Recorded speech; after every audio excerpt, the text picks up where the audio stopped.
Welcome to Reflect with Ed Fassio. Get ready to experience one of the world's first 100% digitally generated podcasts, where we take a step back, dive deep, and strive to learn new things. Join us as we unpack thought-provoking ideas, personal reflections, and inspiring stories to help you stay in the know. Reflect is brought to you by the minds at ByteBrain and powered by emerging technologies from Google, HeyGen, OpenAI, and 11 Labs. Thanks for tuning in. Now, relax and prepare to reflect. Welcome to Reflect, one of the world's first 100% AI-generated podcasts. Today, we're diving deep into the fascinating world of rupture and repair in relationships. Okay. We've got a stack of research and articles to unpack, from relationship science and psychology to even some parenting insights. You ready to get messy? Absolutely. Let's do it. Okay. It's fascinating how often we view conflict as something to be avoided at all costs. Right. Like it's a sign of a doomed relationship. Yeah. But the truth is, it's inevitable. Yeah. And even necessary for growth. It's true. Trying to avoid all conflict is like trying to walk a tightrope in stilettos. Oh, yeah. Eventually, you're going to fall flat on your face. Exactly. One of the most surprising things that came across in these sources is the fact that even in the healthiest relationships, couples are only truly in sync about 30% of the time. Wait, seriously? Yeah. Only 30%. So basically, disagreements are practically baked into the relationship cake. Yeah. Knowing that takes some of the pressure off. Absolutely. That remaining 70% is ripe for miscommunication, disagreements, and those little moments of disconnection. We all experience them. Okay, I'm starting to see the light. So how does this whole rupture thing fit into the picture? A rupture is essentially any disruption in that connection, big or small. It can come from misunderstandings, hurt feelings, unmet needs. Yeah. You name it. So, like, everything from the classic silent treatment after an argument to that low-key feeling of emotional distance when you haven't been connecting as much. Yes. Even something as simple as feeling ignored when your partner is glued to their phone can be a rupture. These disruptions, however uncomfortable, offer valuable opportunities for growth. They allow us to address those underlying issues and deepen our understanding of each other. It's like ripping off that old Band-Aid to let the wound finally heal. Okay, so conflict is normal. Yeah. And rupture is practically inevitable. But how the hell do we repair those rifts? Right. Sometimes it feels damn near impossible to bounce back after a major blow-up. Repair is the key. And it's all about the actions we take to mend the disconnection and rebuild trust. It might involve apologies, explanations, changes in behavior, anything that demonstrates a genuine commitment to working through the issue together. So like that awkward moment when you make up with your sibling after a huge fight, even though you're both still low-key pissed, you're essentially engaging in the repair process, right? Precisely. And here's the kicker. Research from the Gottman Institute shows that successful couples aren't those who never fight. It's the couples who are masters of making up. They've got those repair skills down pat. That makes sense. Yeah. But let's be real, making up can feel like navigating a minefield. Right. Is there a magic formula for successful repair? While there's no one-size-fits-all approach, the article, Family Conflict is Normal, It's the Repair That Matters, outlines 4 key steps for an authentic repair. Okay, lay it on me. Yeah, okay. Step 1. Step 1 is to acknowledge the offense. All right, so you screw up, you admit it. Pretty straightforward, right? It's actually a bit more nuanced than that. It's about truly understanding the other person's hurt.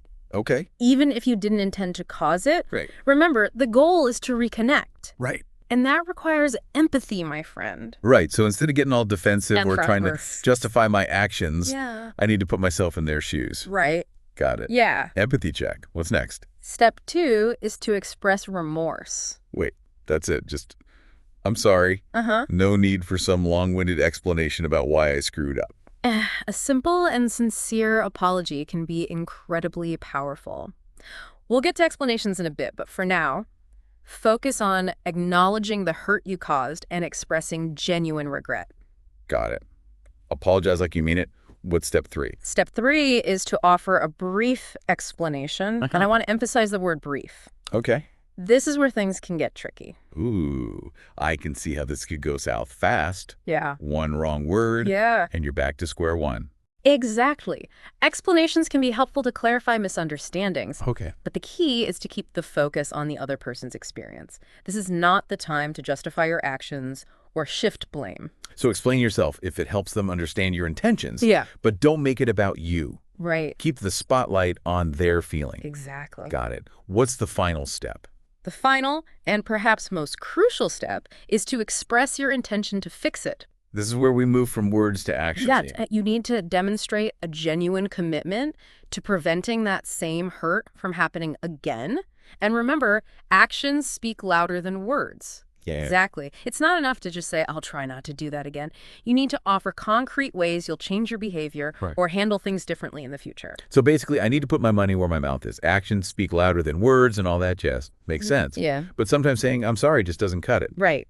What about those situations where words feel empty? Can we repair ruptures in other ways? Absolutely. Repair isn't always verbal. Okay. Sometimes the most powerful acts of repair are nonverbal. Ooh, now we're talking. Give me some examples. Okay. I'm all about those grand gestures. Well, there was this one anecdote in the family conflict article about a dad who had missed all of his daughter's childhood birthdays due to well life.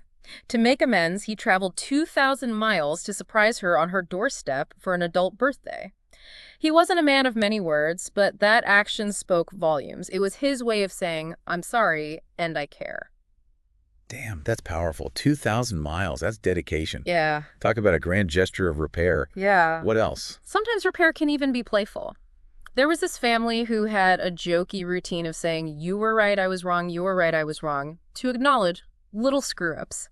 It was their lighthearted way of moving past minor transgressions without letting them fester. That's actually really sweet. Yeah. And I bet it helped diffuse tension and prevent things from escalating into World War III. Exactly. It created a sense of lightness and humor around making mistakes, which is so important in any relationship, whether it's with a partner, a friend, or even coworker. So it sounds like there are tons of different ways to repair those little rifts in our connections. Yeah. But here's the million-dollar question. What makes some repair attempts successful while others fall flat? That's where the Friendship Foundation comes in. Okay. The Gottman research found that repair attempts are much more likely to succeed if there's a solid foundation of friendship and positive interaction to build upon. So basically treat your partner like, a good friend. Mhm. Groundbreaking. It may sound simple, but it's easy to let those small acts of kindness and appreciation slip, especially when life gets busy and stressful. Right. But those seemingly insignificant things, Yeah. making your partner a cup of coffee in the morning, Okay. expressing gratitude for something they did, Yeah. really listening when they're talking, those are the bricks that build a solid foundation of connection and respect. So it's not about never messing up. Right. It's about consistently showing up as a good friend, especially when things get tough. Exactly. Damn, this whole rupture and repair thing is pretty mind-blowing. It's like a whole new way of looking at relationships. It is a different lens, isn't it? And it emphasizes that conflict isn't the enemy. Yeah. It's how we handle it, the repair we put into the relationship, that truly determines its strength and longevity. Okay, so if we zoom out and look at the big picture, what does all of this mean for us out there trying to navigate the messy world of relationships? It means we need to shift our perspective. Right? We need to stop fearing conflict and instead see it as an opportunity for growth, Okay. a chance to learn and deepen our bonds. And we need to remember that repair isn't a one-time event. It's an ongoing process, a commitment to understanding, empathy, and rebuilding trust. This raises a pretty important question. Are there any situations where repair just isn't possible, where the damage is too great to come back from? Like, is there ever a point of no return? That's a tough one. While I believe most relationships can benefit from these principles, Okay. there are definitely situations where the hurt runs too deep or where one or both parties are unwilling to do the work. So, like, if there's been abuse, infidelity, or a complete lack of respect? Yes, those are situations where it might be necessary to prioritize your own well-being and safety, even if that means walking away from the relationship. Okay, that's important to acknowledge. Repair isn't about staying in a toxic or harmful situation. Right. It's about building healthy, fulfilling relationships, even if it means making tough choices. Right. It's about choosing to invest in connections that bring joy, support, and a sense of belonging, even though, you'll inevitably encounter some bumps along the way. This has been incredibly insightful. But before we wrap up, Yeah. I'm curious, what are some red flags that tell us a relationship might not be worth repairing? or that the repair process just isn't working? That's a great question. One major red flag is a consistent lack of accountability. If one person constantly blames the other, refuses to acknowledge their part in the conflict, or doesn't seem truly remorseful, that's a sign that repair is unlikely to be successful. So if it feels like you're the only one putting in the effort, Mm-hmm. that's a pretty bad sign, right? Uh-huh. Like, I'm over here tap dancing for your attention while you're just scrolling through TikTok. Precisely. Repair is a two-way street. Okay. It requires both people to be committed to understanding each other and working towards a resolution. Makes sense. Yeah.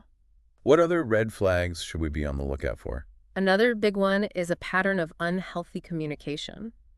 If your conversations constantly devolve into personal attacks, Yeah. yelling matches, Oh, yeah. or the dreaded silent treatment, Yeah. that's a sign the couple hasn't learned how to effectively navigate conflict. So even if they apologize after a blow-up, Yeah. if they keep repeating those same negative patterns, Uh-huh. the relationship is probably in trouble. Exactly. Repair isn't just about smoothing things over in the moment. It's about learning from those conflicts and developing healthier ways of communicating and interacting. It's about evolving. Right, so it's not about sweeping those issues under the rug and pretending everything's fine. It's about tackling those issues head on and finding ways to grow together, even if it's messy and uncomfortable at times. Precisely. And that growth requires a willingness to be vulnerable, Okay. to admit when we're wrong, and to make a genuine effort to change. It's about choosing to show up and do the work, even when it's hard. Okay, this is all starting to make sense. Yeah. But I have to be honest. Yeah. All this talk about rupture and repair, Mm-hmm. it makes relationships sound like a lot of work. Let's be real. Relationships are work. But it's the kind of work that can be incredibly rewarding if you're with the right person. Okay, so maybe it's not always sunshine and roses. Yeah. But when we master this whole rupture and repair thing, Yeah. those relationships have the potential to be stronger, deeper, and more fulfilling than we ever imagined. That's a beautiful way to put it. Yeah. It's about recognizing that the challenges we face in relationships can actually be catalysts for profound growth and connection. So instead of viewing conflict as a sign that something is wrong, Yeah. we can see it as an opportunity to build something even stronger, Right. something more resilient, Mm-hmm. something pretty damn amazing. This is a powerful shift in perspective. It is, isn't it? It gives us permission to embrace the full spectrum of human experience in our relationships, the good, the bad, and everything in between. Because let's face it, relationships are a wild ride. All right, I'm feeling inspired. So what's one practical piece of advice you would give our listeners to help them navigate those inevitable ruptures in their own relationships? I would say, remember the power of a timeout. When things get heated, Oh, yeah. it's okay to step away from the conversation and give yourself some space to cool down and process your emotions. Come back to it later when you're both feeling more level-headed. Oh, that's so important. Sometimes when we're in the thick of it, our emotions can get the best of us, and we end up saying or doing things we regret. Exactly. Taking a break allows us to come back to the conversation with a clearer head and a calmer heart. Like hitting the pause button before things go from 0 to nuclear meltdown. Exactly. It's about choosing to respond thoughtfully rather than react impulsively, and that often requires a little distance and time for reflection. Okay, time out. Check. What other gems of wisdom do you have for us? Here's another one. Be curious about your partner's perspective. Instead of assuming you know why they're upset or what they're thinking, Yeah. ask questions. Okay. Listen with the intention to truly understand their experience, even if it's different from yours. So, like, put on your detective hat and try to get to the bottom of what's really going on. Exactly. Curiosity can be such a powerful tool for building empathy and connection. Okay. It shows your partner that you care about their feelings and that you're willing to make an effort to see things from their point of view. This is gold. I'm taking notes like crazy. And remember, curiosity shouldn't be reserved just for moments of conflict. Make it a habit to regularly check in with your partner, Yeah. ask about their day, and show genuine interest in their thoughts and feelings. Those little acts of connection can go a long way in preventing ruptures from happening in the first place. Yeah, that makes a lot of sense. Yeah. The more we understand and connect with our loved ones, the easier it is to navigate those inevitable disagreements and misunderstandings that pop up in any relationship. Exactly. It's about building a foundation of trust, respect, and intimacy that can weather any storm. This has been an incredible deep dive into the world of rupture and repair. Yeah. But before we wrap things up completely, I have one final question for you. I'm all ears. Okay, so we've talked a lot about the steps involved in a successful repair. Uh-huh. But what about the emotional side of things? How do we move past those feelings of hurt, anger, or resentment that often linger, Yeah. even after we've apologized and made amends? That's such an important question because even when we intellectually understand that a rupture has been repaired, Right. our emotions may take a bit longer to catch up. It's like our brains get it, but our hearts are still a little bruised. Yeah. So how do we bridge that gap? How do we fully heal and move forward? This is where self-compassion comes in. It's about being kind and understanding towards ourselves, Okay. recognizing that we're all human and we all make mistakes. Right. We're not perfect, and that's okay. So instead of beating myself up for messing up, Exactly. I need to treat myself with the same kindness and understanding that I would offer to a friend. Exactly. And that includes allowing ourselves to feel those difficult emotions, the hurt, Yeah. the anger, the sadness, Yeah. without judgment. Those feelings are valid and they deserve to be acknowledged. Okay, so it's not about suppressing those emotions or pretending they don't exist. Yeah. It's about giving ourselves permission to feel them fully, Yes. to process them, and then eventually to let them go. Precisely. And sometimes that process of emotional healing takes time. Okay. It might require journaling, talking to a therapist, or engaging in activities that bring us joy and peace, whatever works for you. So basically, we need to give ourselves the same care and attention that we would give our loved ones when they're hurting. Absolutely. Because when we learn to nurture ourselves, we're better equipped to nurture those around us. This has been such a rich conversation. I feel like I've learned so much about the power of rupture and repair. Me too. It's almost like a secret weapon for building stronger relationships. It is a superpower. Okay. And it helps us understand that those bumps in the road aren't failures. They're just part of the journey. Well said. And on that note, it's time to wrap up this deep dive into the world of rupture and repair. It's been a pleasure exploring this with you. Likewise, a huge thank you to our listeners for joining us on this journey. We hope you've gained some valuable insights and practical tools to help you navigate your own relationships. Remember, conflict is a natural part of life, and it's the repair that makes our bonds stronger. Until next time, keep reflecting, keep connecting, and keep repairing. See ya.